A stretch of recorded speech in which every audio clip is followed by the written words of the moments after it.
का रे सकाळपासून कुठे गायब होता तू? अगं तर माझा मित्र नाही का राकेश, तो हा. आयसीयू मध्ये चालला गेला. आणि त्याचा तो भाऊ नाही का अक्षय, तो आयसीयू मध्ये गेला तर तो डिप्रेशन मध्ये चालला गेला. बघितलं तुझ्या सोबतचे पोरं किती पुढे गेले. एक तर आयसीयू मध्ये चालला गेला, एक डिप्रेशन मध्ये चालला गेला, आणि तू नुसतं घरातच मडके फोडतोय. अगं तुला माहितीये का आयसीयू आणि डिप्रेशन काय असतं? चांगलंच असेल ना ते, ऐकून तर एकदम भारी वाटतंय ते. तू खात्या गण, नुसतं खाण्यामध्ये राहून गेला. फक्त काय भाजी केली आज, ही मला आवडत नाही, ती मला आवडत नाही, बस याच्यामध्ये राहून गेला. जेव्हा तुला सांगायचं का बाबा अभ्यास कर, चांगलं शिक्षण घे, तू पण पुढे जाशील, तर तेव्हा बोंब पडले नाही चांगलं शिक्षणाची. अरे यार. आणि आता बघितलं दोघं भाऊ किती, एक आयसीयू मध्ये चालला गेला तर एक डिप्रेशन मध्ये चालला गेला. किती पुढे गेले ते, किती बी सांगा पालत्या गळ्यावर पाणी. आणि आता जरा त्यांचे गुण घे.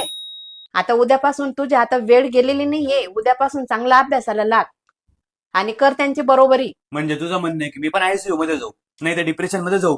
मग नाही आयसीयू मध्ये निदान डिप्रेशन मध्ये तर जा तू. अरे डिप्रेशन काय असतं माहिती का तुला? माहितीये मला काय डिप्रेशन. अरे चांगली पोज येते माहितीये का तुला. अजून इचकतोय मस्त. जायला. अरे डिप्रेशन चांगली पोझिशन आहे का? मग एक काम कर, माझं ते ऍडमिशन करून दे आयसीयू मध्ये, नाही तर डिप्रेशन मध्ये जातो मी, करतो मी ते. जा ना, मग भरेल ना मी तुझी सगळी फी भरायला तयार आहे. आता तर जावंच लागेल.